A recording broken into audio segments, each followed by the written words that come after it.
sempre sonhei fazer uma palestra sobre estresse num local como esse. Talvez tratar de estresse seja a maior experiência que eu tenho na vida, principalmente tratar do meu estresse. Então a primeira coisa para você começar a se conscientizar da necessidade de você tratar o seu estresse é você vir um lugar exatamente como esse que nós estamos transportando vocês. Esse local aqui, ele faz com que a gente desative todos os mecanismos de alerta, verdadeiros ou ilusórios, que fazem a gente ficar num estado de lutar ou fugir. Esse ambiente, ele tem coisas que mudam completamente a nossa fisiologia, os nossos genes, o nosso organismo. Como, por exemplo, o verde, que é uma frequência que acalma absurdamente o cérebro. O azul, que é outra frequência que dá uma sensação de bem-estar incrível. A simetria do lugar transforma totalmente a nossa fisiologia. O organismo, o nosso próprio ego, o nosso próprio cérebro não sente a sensação de que corre alguma ameaça. Isso faz com que mude todos os nossos hormônios. E aqui também você pode ter a sensação ou ter o sentimento que você não está absolutamente afastado de nada.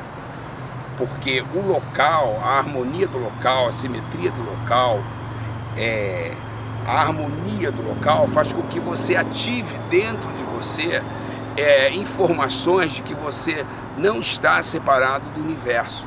Você está absolutamente ligado ao lugar de onde você veio.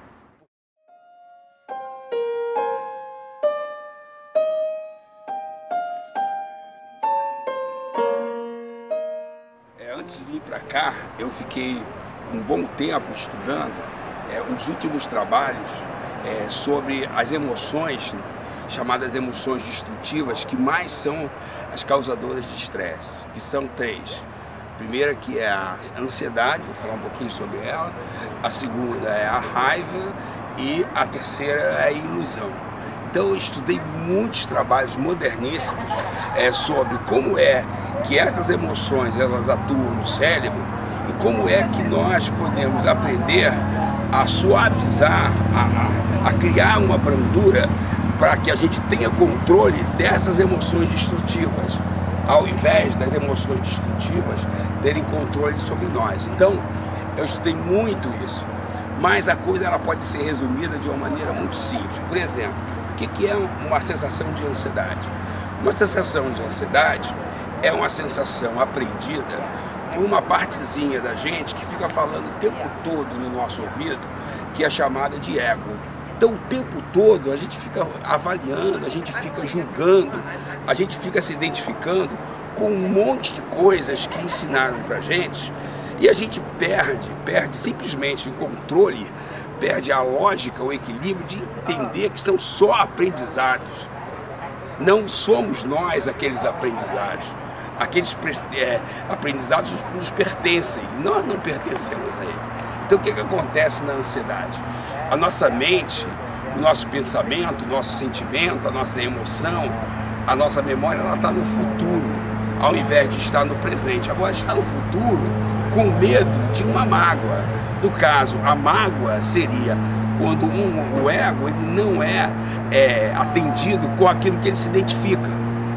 Então eu não consegui pagar uma conta, eu não consegui ser promovido, eu perdi um trabalho que eu não gostava, eu fui enganado por uma pessoa que eu amava. Coisas absolutamente normais da vida são interpretados pelo ego como uma ameaça, como uma quebra de expectativas. Essa é a ansiedade. Agora, por que a ansiedade existe?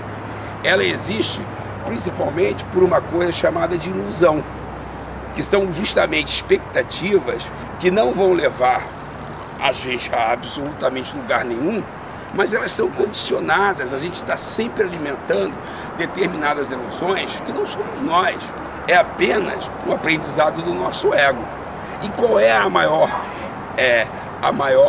ilusão, qual é a maior raiva que um ego, essa vozinha doidinha que tem dentro da gente pode ter?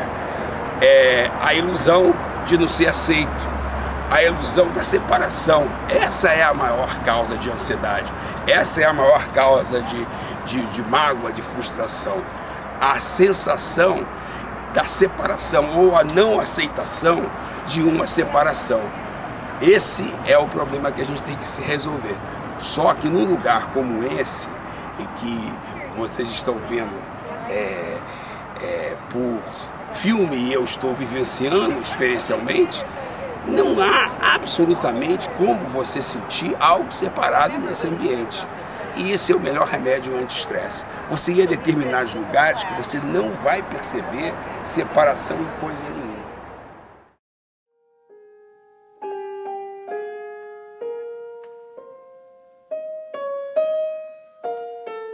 Olha, eu antes de levantar, eu pensei assim, eu vou levantar, eu vou pegar o meu óculos. Então o que aconteceu? Eu pensei que é uma coisa totalmente invisível, um pensamento. Eu pensei, eu vou levantar, eu pensei, eu vou andar, eu pensei, vou pegar o meu óculos, eu pensei, eu vou para esse caminho, para explicar a vocês que primeiro o intangível, primeiro o invisível, ele antecede o material, ou seja, o pensamento e o sentimento primeiro que o pensamento, antecedem as nossas ações. Agora, para eu me movimentar, para eu ser filmado, para eu caminhar, para eu trazer vocês para esse lugar, explicar a fisiologia do estresse, essa parte que é invisível, que está se relacionando com o ambiente, ela modifica regiões do nosso cérebro e produzem substâncias que levam as informações do cérebro para todo o corpo. Ou seja, o quântico, o invisível, se transforma em material, se transforma em energia de movimento, se transforma em informação. Quando o organismo se sente ameaçado por algo imaginário, visível ou invisível, ele dispara determinadas substâncias no cérebro da gente que produzem uma química para o organismo lutar ou fugir. Essa química que produz reações de luta e fuga são produzidas substâncias chamadas de hormônios que preparam o organismo para isso. Agora, quando não existe motivo para lutar, motivo para fugir, e esses hormônios continuam sendo produzidos, eles não fazem a função adaptativa de sobreviver. Eles fazem uma função não adaptativa de envelhecer, de desequilibrar, de oxidar. Por exemplo, se vocês olharem o caule daquela árvore, vocês vão notar que aquela pele da árvore, vamos dizer assim, ou a casca da árvore, ela não era como ela é. Ou seja, ela se transformou, ela oxidou, ela se modificou. Os efeitos dos hormônios do estresse são exatamente iguais àqueles efeitos ali. Eles oxidam os nossos tecidos, eles oxidam os nossos órgãos, eles nos envelhecem. Então, o pensamento, o sentimento que não está adaptado ao contexto, não está adaptado à vida, provoca esse envelhecimento, esse desequilíbrio, que nós verificamos absolutamente de maneira fácil através de exames de sangue. Quando nós dosamos determinados hormônios, que são hormônios que eles têm idades proporcionais à pessoa. Então o que a gente verifica hoje no dia a dia do consultório, cada vez mais, são pessoas que apresentam hormônios absolutamente oxidados, hormônios absolutamente envelhecidos, embora elas tenham uma idade biológica muito abaixo daquilo que o hormônio está apresentando. Então são efeitos do que nós chamamos de estresse. O estresse biológico, o estresse psicológico, o estresse social.